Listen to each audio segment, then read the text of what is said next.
Hello friends, welcome to my YouTube channel technical Goyal ji. Friends, हम बात कर रहे थे हमारे कोऑर्डिनेटर की सीरीज़ के ऊपर। तो हमने हमारा जो फर्स्ट वीडियो था उसमें देख लिया था कैसे हम हमारे कोऑर्डिनेटर 4 को इंस्टॉल कर चुके थे।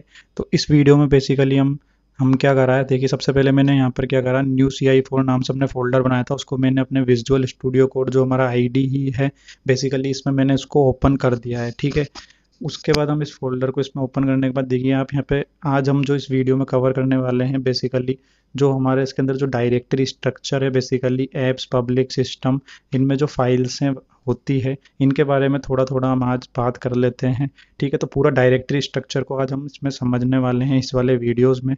ठीक है, तो सबसे पहले देखिए यहाँ पर हमारे पास एक फ़ोल्डर है ऐप नाम से। तो ऐप के अंदर आप देखेंगे एक फ़ोल्डर है आपके पास कॉन्फ़िग नाम से। ठीक है, तो अगर मैं इस कॉन्फ़िग नाम के फ़ोल्डर की बात करूँ, तो इसके अंदर जितनी भी आपको ये फाइल्स हैं दिखेंगी, आप देख सकते हैं ऐप ऑटो डॉट PHP।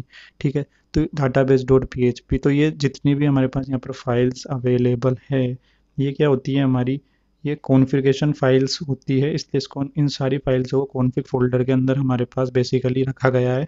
ठीक है, ये सारी जो हमारी कॉन्फ़िगरेशन फाइल्स हैं उनको स्टोर किया गया है कॉन्फ़िग फ़ोल्डर के अंदर। तो बेसिकली हम इसमें, हाँ, जो भी हमको अभी अब आगे पूरा कोऑर्डिनेटर को पे बहुत सारी चीज़ें हम इसके अंदर करेंगे, ईमेल लाइब्रेरी का यूज़ करेंगे बेसिकली, और भी कई कई बहुत सारी चीज़ें इसमें हम करेंगे। तो वहाँ पर आपको बहुत सारी चीज़ें यहाँ पर समझ आ जाएगी कि कॉन्फ़िग के अंदर जो ये फाइल्स हैं उनको मैं कैसे यूज़ कर रहा हूँ, जैसे ऑटो लोड डॉट PHP। ठीक है, तो इसके अंदर हम क्या करते हैं कि कोई भी हमें ऑटो लोड कराना है कि उसको को हमें बार बार कॉल ना करना पड़े, तो ऑटो लोड डॉट PHP में हम एक बार डिफाइन कर देते हैं, तो बस हमें बार बार कॉल नहीं करना पड़ता है। तो ऐसे ये सारी फाइल्सों का जो भी मीनिंग है हम धीरे धीरे समझेंगे। बेसिकली मैं भी आपको सिर्फ डायरेक्टरी स्ट्रक्चर थोड़ा सा बता रहा हूँ। तो इसमें जो कॉन्फ़िग हो गया हमारा, उसके अंदर जितनी भी हमारे पास फाइल्स होगी, तो बेसिकली कॉन्फ़िग मतलब क्या हो गया कि कॉन्फ़िगरेशन से रिलेटेड जो भी फाइल होगी वो हमारे किसके अंदर आ जाएगी, कॉन्फ़िग फ़ोल्डर के अंदर आ जाएगी। ठीक है, उसके बाद देखिए यहाँ पे फ़ोल्डर बना हुआ है सिंपल कंट्रोलर्स का। ठीक है, तो बेसिकली आपको पता ही है कोऑर्डिनेटर हमारा MVC पे वर्क करता है। ठीक है, मॉडल व्यू कंट्रोलर। ठीक है, तो जो हमारे जो कंट्रोलर्स होते हैं बेसिकली, कंट्रोलर मतलब क्या हो गया, कंट्रोलर के अंदर जो भी हम काम करने वाले हैं बेसिकली, तो कंट्रोलर क्या करता है, डिटरमाइन करता है प्रोग्राम के फ्लो को।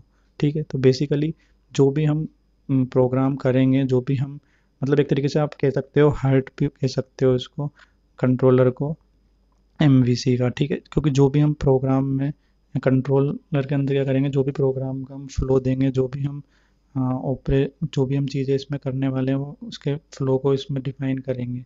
ठीक है, कंट्रोलर बनाएंगे एक। ठीक है, उसके अंदर हम फिर व्यूज़ को डिफाइन करेंगे। ठीक है, मॉडल्स को डिफाइन करेंगे।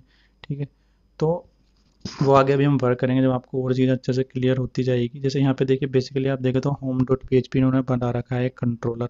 तो कंट्रोलर के बारे में एक मैं छोटी सी चीज़ और यहाँ पर आपको बता दूँ कि जब भी आप कंट्रोलर बनाएंगे तो उसको कैपिटल लेटर में ही बनाना है आपको। ठीक है, तो कैपिटल में ही आपको, जैसे यहाँ पे होम डॉट PHP इन्होंने बताई, तो कैपिटल H हमारा इसमें कैपिटल था। ठीक है, फिर आप जब क्लास डिफाइन करेंगे तो जिस नाम से आपने कंट्रोलर बनाया है बेसिकली, उसी नाम से हम क्या करेंगे, तो यहाँ पर क्लास बनाएंगे उसी नाम से बनाएंगे देखिए, और उसमें भी जो हमारा एच है वो कैपिटल रखेंगे। ठीक है, तो बेसिकली ये हमारी बात हो गई थोड़ी कंट्रोलर के बारे में कि कंट्रोलर कैसे बनाते हैं।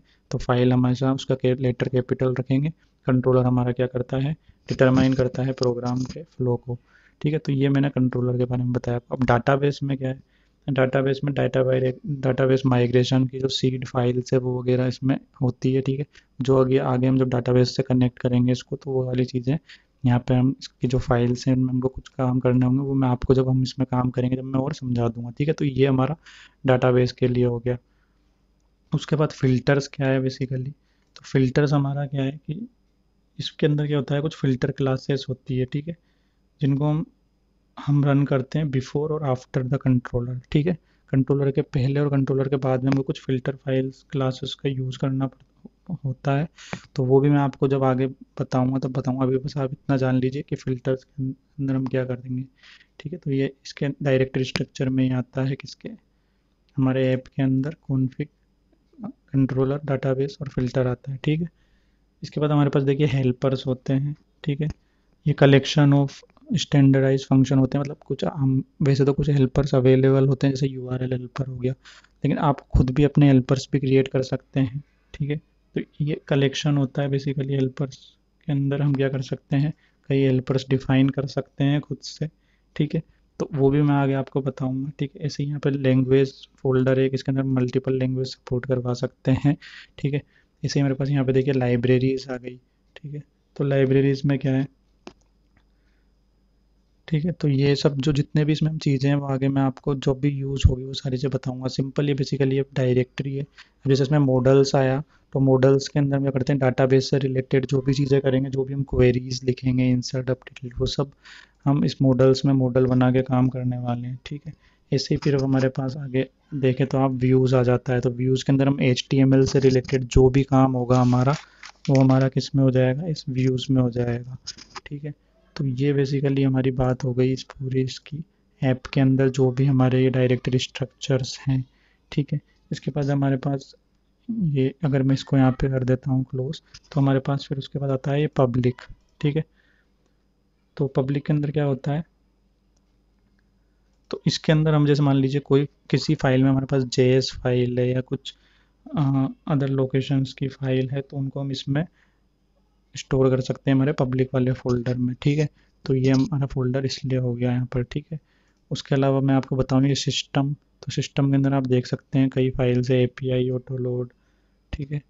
तो जो मतलब जितनी भी कोर फाइल्स हमारे पास अवेलेबल हैं लोकेशन की, ठीक है, वो हम क्या कर सकते हैं, एक्सटेंड कर सकते हैं और क्रिएट कर सकते हैं क्लासों को, ठीक है, इनके थ्रू।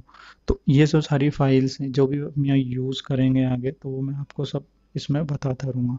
तो बेसिकली आप बस यहाँ पे अभी सिंपल सा इसका डायरेक्टरी स्ट्रक्चर है ये फाइल से हमारे कुछ यूज़ होगी नहीं, तो इनसे हमें समझने से कोई काम है नहीं, पर ठीक है, आपको इसका डायरेक्टरी स्ट्रक्चर पता होना चाहिए, ठीक है। बेसिकली हमारे पास ये ऐप के अंदर मॉडल व्यू कंट्रोलर आपको अच्छे से पता होने चाहिए, डाटाबेस से रिलेटेड काम आपको आना चाहिए, ठीक है। ये लाइब्रेरीज है, ठीक है। उसके अलावा ये जो कॉन्फ़िग है इसके अंदर ऑटो लोड, app.php, ठीक है। ये कुछ फाइल्स इनमें हमारे काम आने वाली है अभी जब हम आगे पढ़ेंगे, तो वो चीज़ें मैं आपको साथ साथ बताता रहूँगा। तो ये बेसिकली ये सिंपल सा है कि इसका डायरेक्टरी स्ट्रक्चर होता है CI4 का, अगर मैं आपको बताऊँ तो ये आपके थोड़ा सा दिमाग में होना चाहिए, इसलिए मैंने थोड़ा बहुत इसमें आपको बताया। अभी बाकी आपको एक एक चीज़ आगे इसमें क्लियर होती रहेगी जब हम कंट्रोलर के बारे में पढ़ेंगे, ठीक है।